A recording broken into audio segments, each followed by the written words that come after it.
अस्सलाम नाज़रीन, मैं हूं असद अली तूर अपने प्रोग्राम असद तूर अनसेंसर्ड में। आज सुप्रीम कोर्ट में एक तो बड़ी पेशरफ्त है जिसके बारे में हमारे कुछ जिसे कहते हैं जुज़ वक्ती तहक़ीक़ाती सहाफ़ी बहुत सरगर्म हुए हुए हैं कि चीफ़ जस्टिस कादी फ़ायज़ ने एक्सटेंशन लेने से इनकार किया है। क्या ख़बर वाकई ऐसे है? एग्जैक्ट जो मुकालमा है वो बताएंगे जिससे आपको क्लियर होगा कि चीफ़ जस्टिस कादी फ़ायज़ ने कोई भी ऐसा इनकार नहीं किया, अभी भी वहाँ बरकरार रखा हुआ है और अभी भी उनके दिल में कसक बाकी है एक्सटेंशन की। वो हम अदील सरफराज से ये तमाम वहाँ पर मौजूद थे जब ये मुकालमा हुआ, वो आपको एक्सप्लेन करेंगे। इसके अलावा दूसरा जो तरफ है, एक तरफ का हाल तो हम आपको बताएंगे कि जिसके दिल में है कभी एक्सटेंशन का जिसे कहते हैं ना वो ख्वाहिश बाकी है। दूसरी जो तरफ है जो हुकूमत की, जो अब वो एक्सटेंशन लाने जा रही है, ये हसनात मलिक साहब के पास बड़ी खबर है, इस पर बात करेंगे। तो बड़ी खबरें हैं। सबसे पहले अदील सरफराज साहब, आज अदालती साल का आगाज़ था, तकरीब हुई, तकरीब के बाद चीफ जस्टिस कादी फ़ायज़ साहब बाहर जो सरमनी वाला हाल था वहाँ पर सहाफ़ियों के जमघटे में खड़े हुए थे। वहाँ पर क्या सवाल हुआ, क्या जवाब हुआ उनकी मुद्दत मुलाज़मत तोसी के बारे में? सर बेसिकली हमें इंतज़ार तो था आज की तारीख का, नए अदालती साल का आगाज़ है, तो हम सोच रहे थे कि चीफ जस्टिस काज़ी फ़ायज़ साहब शायद आज ओपन कोर्ट में फुल कोर्ट रेफरेंस से खिताब में ये बात कहेंगे, एक्सटेंशन के हवाले से वाज़ेह एक मौक़िफ़ लेंगे उन्होंने। और वो लाइव स्ट्रीम हो रहा था तो हम लोगों को बहुत उम्मीद थी कि लाइव स्ट्रीम है तो ये बिल्कुल डिनाई कर देंगे इसमें। बिल्कुल, लेकिन वो नहीं हुआ। उसके बाद खैर सेरेमोनियल हाल में आपको पता है कि चाय का एहतमाम होता है जब भी फुल कोर्ट रेफरेंस होता है। हम वहाँ पहुँचे तो कई जजेस साहिबान वहाँ पर मौजूद थे, उनके साथ फ़र्दन गुफ्तगू भी हुई, बातचीत भी हुई।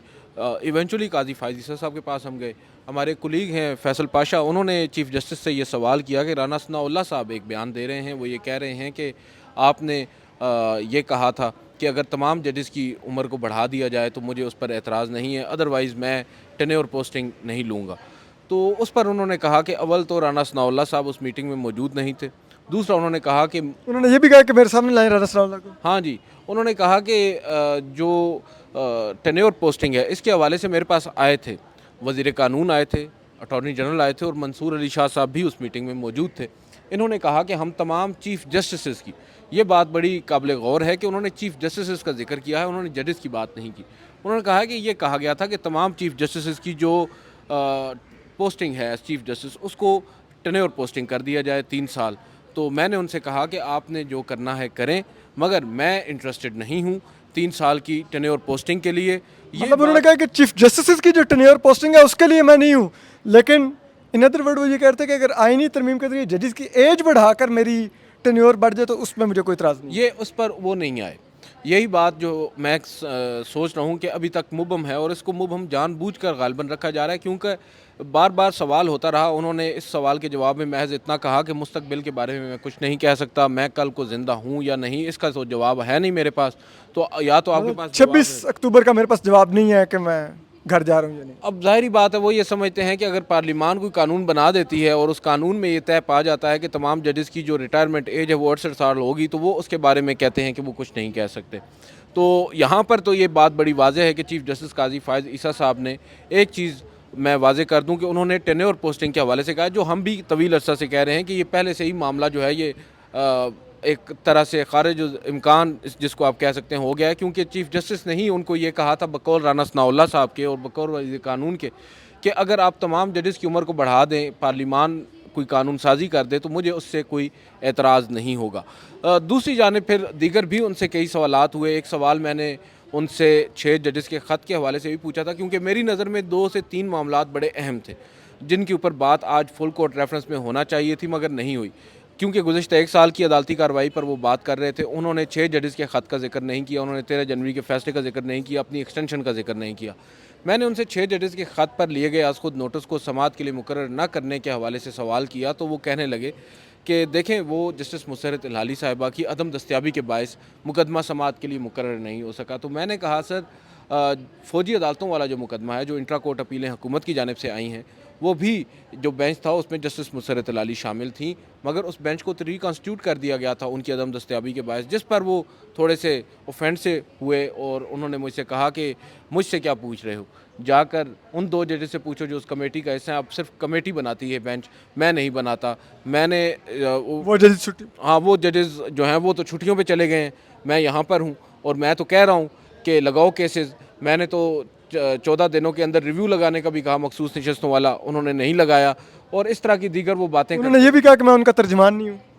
ये गलबन तर्जुमान वाला मैंने नहीं सुना, लेकिन ये ज़रूर उन्होंने कहा कि मैं यहाँ पर एज़ चीफ़ जस्टिस हूँ और अब चीफ़ जस्टिस बादशाह नहीं होता, अब कमेटी करती है काम। तो मैंने इतनी जिसारत की कि मैंने कहा सर हम तो आपसे इस वजह से पूछ रहे हैं क्योंकि आप उस कमेटी को हेड कर रहे हैं, आप सरबराह हैं उस कमेटी के। बहरहाल वो एक्सटेंशन पर भी इबहम वाला जवाब दिया और फिर उनको वो 12 जुलाई के फैसले वाला रिव्यू भी याद आ गया कि वो कहीं ना कहीं दिल में उनके मौजूद था, बिल्कुल ऐसे ही नज़र ऐसे ही आ रहा था जिससे एक्सटेंशन जुड़ी हुई है। क्योंकि मेरा जो सवाल था उसमें दूर दूर तक 12 जुलाई के फैसले का जिक्र नहीं था। और ये सिर्फ एक इंस्टेंस नहीं है, इसके अलावा भी एक मौके पर उन्होंने ख़ुद से ये वाजे करने की कोशिश की। जब एक्सटेंशन की बात हो रही थी उन्होंने कहा था कि मेरा तो कंडक्ट बिल्कुल वाजे है, मैं तो ये मौक़िफ़ वाजे है, मैं इस तरह के किसी मामले में नहीं पढ़ना चाहता। मैंने जब मखसूस नशस्तों पे असनाद मलिक साहब ने ये खबर भी दी थी कि मखसूस नशस्तों के हवाले से जब कमेटी का इजलास हुआ था तो मैंने कहा था कि जो लोग उन्होंने बल्कि बेनिफिशरी का उर्दू में मुझसे तर्जुमा भी पूछा तो मुस्तफ़ीद बताया गया। उन्होंने कहा कि जो लोग चीफ़ जस्टिस के ये चीफ जस्टिस कह रहे हैं। हाँ, वो जो लोग मुस्तफ़ीद हो सकते हैं इन अमेंडमेंट से, इन मुजवज़ा तरमीम से या इस एक्सटेंशन से, तो उन लोगों को इस बेंच का हिस्सा नहीं होना चाहिए। वो गालबन 3 मौजूदा जजेस और 3 आगे के यानी 6 चीफ़ जस्टिस बनते हैं। उन्होंने कहा कि उनके अलावा मैंने कहा था कि बेंच बना दें।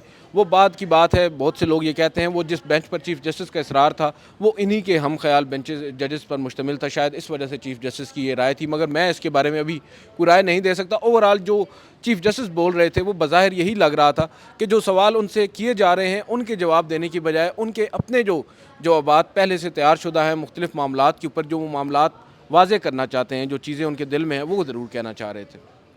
ओके, अच्छा, अब आपको समझ आई होगी कि वो एक्सटेंशन का उस तरह डिनाई नहीं कर रहे हैं, ठीक है। वो टेन्योर पोस्टिंग का कह रहे हैं कि मैंने नहीं, जो कि पहले ही हमारी खबर ये थी, असनाद मलिक साहब की खबर थी कि टेन्योर पोस्टिंग का इसलिए पीछे कर दिया गया ऑप्शन कि उस सूरत में हो सकता है बाकी जजेस की रिजाइनमेंट आती है, तो ये फैसला किया गया कि तमाम जजेस को 3 साल का दाना डाल दिया जाए तो कोई मुखालफत करेगा ही नहीं फिर एक्सटेंशन की। तो वो ये सारी गेम थी कि सबकी रिटायरमेंट एज 3 साल बढ़ा दी जाए। अच्छा हसात मलिक साहब, आप तो बड़ी तहलका खेज़ खबर लेके आए हैं कि वो जुडिशल पैकेज फिर तैयार है पेश होने के लिए, जिसमें तमाम जजेस की रिटायरमेंट की एज 3 साल बढ़ाई जाएगी। जी, हमें तो वेल इन्फॉर्म सोर्सेज यही बता रहे हैं कि जुडिशल पैकेज तैयार है, आज या कल टेबल होगा। लेकिन असद साहब, कई दफ़ा हम सहाफ़ी जो हैं वो इस्तेमाल भी हो जाते हैं। ख़बर हम देते हैं कि जी पैकेज आ गया, जी पैकेज आज टेबल हो जाएगा, और उसके बाद जो बारगेनिंग पोजीशन है हुकूमत की वो बेहतर हो जाती है उन जजेस से, क्योंकि इधर मंसूर अली शाह साहब से राब्ते तो चल रहे हैं ना मामलात कि चीफ जस्टिस अगर उनको काई साहब को घर भेजें तो वो क्या निज़ाम की गारंटी देंगे या नहीं, जो चीफ काजी फैसले होते हुए साहब दे रहे हैं वो। तो ये मेरा ख्याल है कि जो मुझे लग रहा है कि सेनेट में नंबर कैसे पूरे होंगे, जो सबसे बड़ा प्रॉब्लम है वो है सेनेट के नंबर कैसे पूरे होंगे।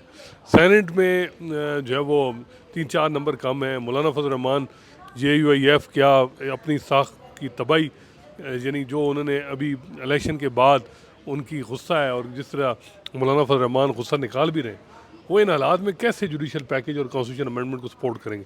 कामरान मुर्तज़ा साहब, उनसे इनफरादी तौर पे जो उनकी राय है वो इस चीज़ के हक़ में नहीं है। वो उनके टॉप लीगल माइंड है, एक ही माइंड है JUIF का लीगल माइंड, जो लीगल मामलात में JUIF मौलाना फजल रहमान को सजेशन देता है, वो कामरान मुर्तज़ा है, वो कोई इंटरेस्टेड नहीं है। लेकिन मसला ये है कि वो ये भी कहते हैं कि हमारी पार्टी जो भी फैसला पार्टी ने देखना है, पैकेज अगर अच्छा मिलेगा उनको भी तो पैकेज मिलेगा, जुडिशल पैकेज के बदले वो भी पैकेज लेंगे। मौलाना साहब तो प्रैग्मेटिक सियासतदान है, वो अपनी डील करेंगे। तो अब देखना है कि ये पैकेज कैसे पाया तकमील पे पहुँचाया जाता, क्योंकि एक तो बात ये है कि ये पैकेज जो कॉन्स्टिट्यूशन अमेंडमेंट होगी ये इंडिपेंडेंस ऑफ जुडिशरी पे एलिजिडली आप कह सकते हैं अटैक भी है कि आप जो है वो ये सिर्फ 3 साल नहीं बढ़ाने, आपने जजेस की अपॉइंटमेंट का प्रोसीजर चेंज करना है, मे बी वो बेहतर भी हो। इसके अलावा आपने जजेस की रोटेशन की बात हो रही है, हाई कोर्ट से एक हाई कोर्ट से दूसरे हाई कोर्ट भेजना और कई चीज़ें। तो जुडिशल मेरा ख्याल है कि जो कॉन्स्टिट्यूशन अमेंडमेंट है वो चैलेंज होनी है 184(3) में, और 184(3) में नंबर जो है वो जस्टिस काजी फैसा का मेरा नहीं ख्याल कि वो मेजॉरिटी में है या हुकूमत, इवन जो जजेस हम समझते हैं कि इस वक्त काजी साहब के साथ भी खड़े हैं, वो भी समझते हैं कि ये पैकेज आ गया तो हमारी इंडिपेंडेंस का मसला आएगा, हमें उस पर स्टैंड लेना होगा। तो हालांकि जो है वो बहुत से लोगों को ये होगा, अमीनुद्दीन खान साहब को भी कई दफ़ा कहा जा रहा है कि अगर हम 5 का प्रपोज़ल नाम जाएँ और हुकूमत एक को रिकमेंड करे तो अमीनुद्दीन खान और जमाल मंदोखेल साहब का नाम भी आ जाएगा। लेकिन ये जजेस को तकसीम और उसके साथ फ़ायदे लेने की कोशिश की जा रही है। एक चीज़ जो बड़ी वाज़ेह है वो है कि चीफ जस्टिस काजी फैसा का जो आज खिताब था, उस खिताब से कहीं भी किसी तरह भी नज़र नहीं आया कि वो 1.5 महीने बाद घर जा रहे हैं, कम से कम मुझे नहीं नज़र आया। बाद में जो उन्होंने बात की वो गवाहियाँ उन्होंने एक और शामिल की कि जी मैं तो चाह रहा हूँ कि मैं पर्सन स्पेसिफिक लेजिस्लेशन नहीं, ये तो बात ही नहीं है। मई से जो मामला है क्योंकि मुझे एक सीनियर गवर्नमेंट ऑफिशियल जो इन्वॉल्व थे, कैबिनेट के मेंबर, उन्होंने कहा था कि अब जब बात हुई थी तो ये था कि हर जज की 3-3 साल बढ़ा दें, ये बात हो रही है। और उसमें मंसूर अली शाह भी ऑन बोर्ड थे, लेकिन मंसूर अली शाह इस चीज़ पे तो ऑन बोर्ड नहीं थे ना कि अब जो माल गनीमत है ये हुकूमती जमातों को रहेगा और PTI को मखसूस नशिस्तें नहीं दी जाएंगी। देखें वो असल मसला आ रहा है ना कि अब जैसे मंसूर अली शाह पे गुस्सा किस चीज़ का है, गुस्सा इस चीज़ का है कि जी पूरा अप्रैल तक जो प्रपोज ड्राफ्ट बन चुका था या जो भी चीज़ें चल रही थी, तो अप्रैल तक तो जैसे मंसूर अली शाह इकट्ठे जा रहे थे ना, तो उनका यह है कि एक तो उन्होंने जो स्टे दिया 78 सीटें माल गनीमत पे सस्पेंड की, उस पर उनको हुआ बड़ा सदमा हुआ, हुकूमत को अब उस पर ट्रस्ट नहीं आ रहा। कि फिर जब जस्टिस काजी फैसा ने कहा कि हमें अब कहते हैं ना कि एक्सटेंशन की तो बात जो है वो जब वहाँ जब बेंच बनाने की बात आई मखसूस नशिस्तों के केस में लार्जर बेंच की, तो काजी साहब ने आज इस चीज़ को इंडोर्स भी किया, मुनीब अदील भी यही बता रहे हैं कि एडमिट किया कि जी पहले उनका ये था कि जो चीफ जस्टिस वो और जो आगे वाले वो ना हो बेंच में, जस्टिस अमीनुद्दीन खान की सरबराही में बेंच हो, और उस बेंच में आपको पता है किस ख्याल के जजेस ज़्यादा हैं। तो जस्टिस मुनीब अख्तर का प्रपोजल ज़रा डिफरेंट था, वो कहते सीनियर मोस्ट 7 का बेंच हो। आखिर में फिर ये हुआ कि फुल कोर्ट पे बात आ गई, तो जैसे मंसूर अली शाह ने फुल कोर्ट की तरफ की। काजी साहब को ये था कि फुल कोर्ट चीज़ें जो है वो मेजॉरिटी में होंगे, लेकिन मेजॉरिटी में वो नहीं है थे।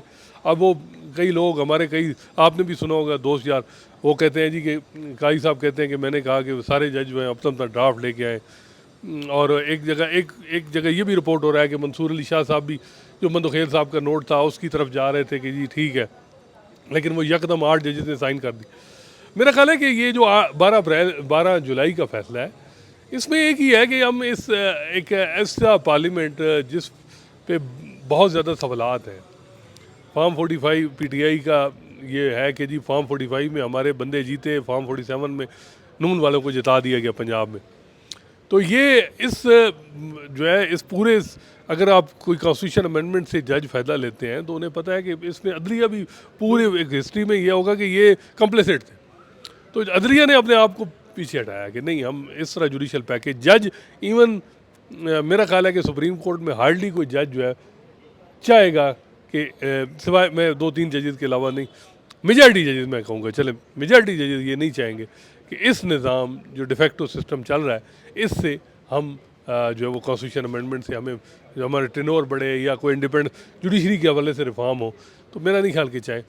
देखिए जब इमरान खान का दौर था तो इमरान खान ने भी कोशिश की कि सदारती निज़ाम लाने की, मतलब सदारती बात डिबेट शुरू हो गई, पटिशन भी दायर होने शुरू हो गई, और कहा गया कि जी सदारती निज़ाम के लिए इमरान खान बात करते थे कि जी वैसे आप नहीं, और पाकिस्तान में सदारती निज़ाम, तो वहाँ ये बात हुई थी कि सुप्रीम कोर्ट पार्लिमानी सिस्टम के ख़िलाफ़ कोई आइनी तरमीम भी होगी तो उसको स्ट्राइक डाउन करे, क्योंकि ये सीलियंट फीचर जो है जो आइन में जो 2015-16 में सुप्रीम कोर्ट के मेजॉरिटी जजेस ने होल्ड किया, जमहूरियत, पार्लिमानी सिस्टम और आज़ाद अदलिया, इन पे अगर आप कॉन्स्टिट्यूशन अमेंडमेंट भी करेंगे तो स्ट्राइक डाउन हो जाएगी। अब मुझे बताएं कि जो अदलिया के जो ये अमेंडमेंट हो रही है टुवर्ड अदलिया, क्या ये इंडिपेंडेंस ऑफ जुडिशरी को सिक्योर करेंगी या अंडरमाइन करेंगी? इन हालात में टाइमिंग देखें ना, और एक ऐसी पार्लियामेंट से जिस पार्लियामेंट का क्वेश्चन जो पार्लियामेंट का मैंडेट अंडर क्वेश्चन है, अंडर क्वेश्चन इसी अदलिया के सामने है और वही अदलिया उससे बेनिफिट ले रही है। वही बात है, ट्रिब्यूनल सस्पेंडेड हैं, ये बातें हैं। असद ज़ाहिर बात है, आप भी आज जजेस से मिले होंगे और आप भी आपको अंदाज़ा हो गया होगा कि जज क्या सोच रहे हैं। इवन काई साहब के हमायती जो वैसे हमें समझ आते हैं, काई साहब के बड़े हमायती जज हैं, उन जजेस में भी रिजनमेंट थी। रिजेंटमेंट है। और ये मैं देखता हूँ कि हुकूमत जो ये तजर्बा कर ले तो ये कोई गलत ही एडवाइस कर रहा है हुकूमत। और हालांकि 12 जुलाई के बाद निज़ाम चल रहा था, हुकूमत को कोई ख़तरा नहीं था। और मेरी जब तक असेसमेंट है कि जैसे मंसूर अली शाह इस हुकूमत को घर नहीं भेजेंगे, 184(3) या जो भी, और पॉलिटिकल स्ट्रेटजी पीटीआई को बनाने होगी। लेकिन इसने जानबूझ के हुकूमत ने इतना इनसिक्योर है कि एक जलसा होता है तो पूरा पिंडी इस्लामाबाद बंद कर देते हैं। एक फैसला आया है 12 जुलाई जिसमें सिर्फ इनकी जो रिजर्व सीटें इनकी बनती भी नहीं थी, इलेक्शन कमीशन अलग की हुई थी, बाद में मालिक गनीमत, उस फैसले की वजह से इतना कोराम के जी 4-5 बिल असम्बली में आ गए हैं और कुछ होने वाला है। तो ये निज़ाम कितना फ्रीजाइल है। इस फ्रीजाइल निज़ाम से अगर काजी फैसल साहब अपना या कोई और जज फ़ायदा उठाना चाह रहे हैं तो 100 बिस्मिल्लाह, लेकिन मैं आपको बताऊं टेम्परेरी चीज़ें होंगी। उससे तो अदलिया की रही सी साख भी ज़मीन बोस हो जाएगी अगर कोई आप एक ऐसी क्वेश्चनेबल मैंडेट वाली पार्लियामेंट से एक क्वेश्चनेबल इंटेंशन के साथ, बल्कि मैलाफाइडी इंटेंशन के साथ दी गई एक्सटेंशन या अपने टेन्योर्स बढ़ाते हैं, तो वो तो फिर आप अदलिया की साख भी ज़मीन बोस। मैं आपको बताऊं एक वैद अमूमन हम कहते हैं और मैं माजी में भी हम सपोर्टर रहे हैं कि पार्लियामेंट सुप्रीम है, पार्लियामेंट को सुप्रीम होना चाहिए। लेकिन पार्लियामेंट पब्लिक रिप्रेजेंटेटिव जो विल ऑफ पीपल की एक्चुअल नुमाइंदा हो पार्लियामेंट, हाँ वो होना चाहिए। अब एक मतलब है अगर आप मिलजुल के सब हर तरफ से एक डिफेक्टो सिस्टम चला दें, देखें बात यह है कि ठीक है अगर फार्म 47 की लास्टिक की शलवारों वाली पार्लियामेंट ले आए उससे आप एक्सटेंशन ले रहे हो तो मतलब देखिए मैं वही कह रहा हूँ कि ये जो अदलिया में मॉरल अथॉरिटी होती है वो मॉरल अथॉरिटी ख़त्म हो जाएगी। इस वजह से मैं समझता हूँ कि अदलिया की तरफ से आज पैगाम जाना चाहिए था इंडिपेंडेंस ऑफ जुडिशरी के हवाले से। काई साहब ने जितना मायूस किया है कि सिक्योर, देखें 6 जजेस की खात पे उन्होंने जिक्र ही नहीं किया, उस मामले को जिक्र ही नहीं किया। देखें बात यह है कि एक आध बंदा कर देता है कि जी वो मामला सब जुडिस है, लेकिन मैं बताना चाह रहा हूँ कि जजेस के हम सिक्योर करेंगे, कोई ऐसी बात नहीं होगी।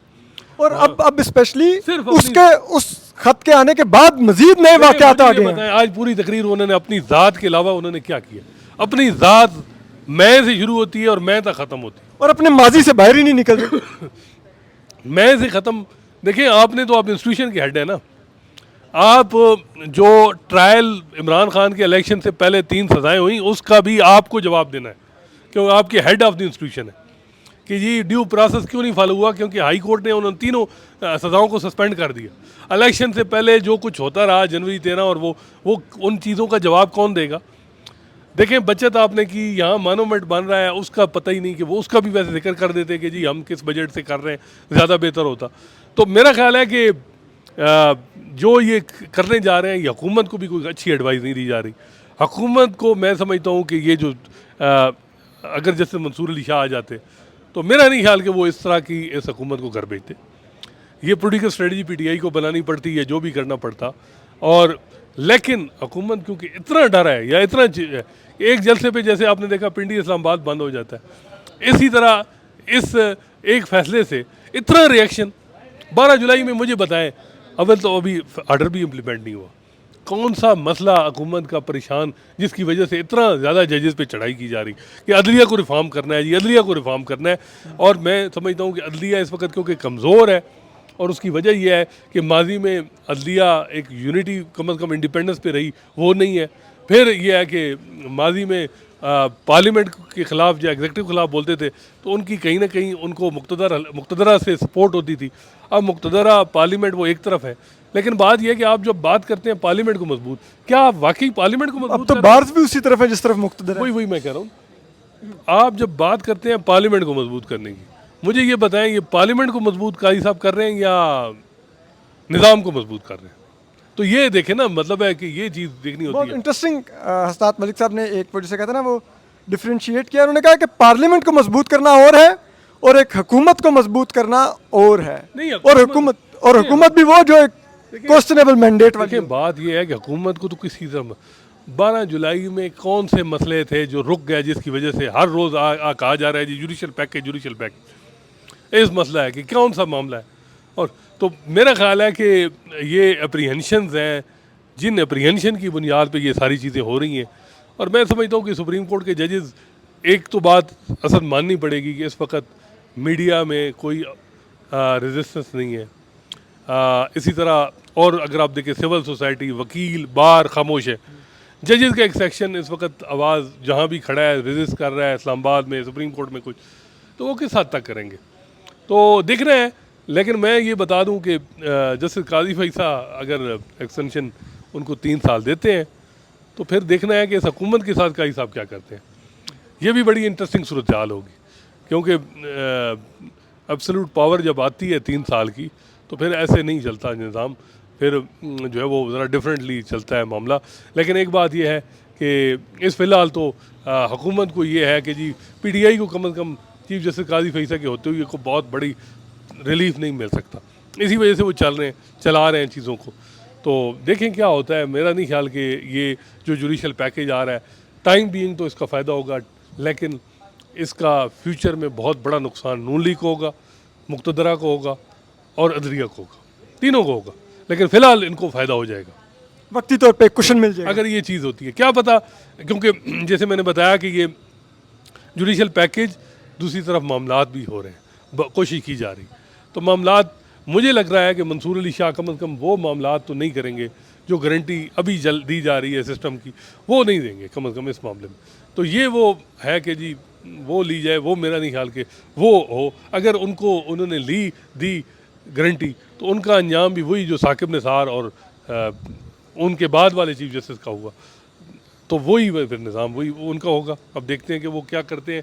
लेकिन एक बात ये है कि काई साहब जो है वो पैकेज अगर ले जुडिशल पैकेज आता है, वो कहते हैं कि जी मैं जो है वो 25 को, वो ये नहीं कहते मैं 25 को घर चला जाना, वो ख़ुद चले जाएं वो और बात है। वो अगर रहते हैं तो ये एक ऐसा बुरान है कि PTI के बाद हुकूमत और इस्टेब्लिशमेंट को फिर अदलिया से भी यहाँ नंबर आजमा ज़्यादा होना पड़ेगा फ़िलहाल, क्योंकि एक तरफ क्योंकि जजेस को भी वो समझ रहे हैं कि ये जो पैकेज है ये हमारी एग्जिस्टेंस, हमारी इंडिपेंडेंस को जो है वो कंप्रोमाइज़ करेगा।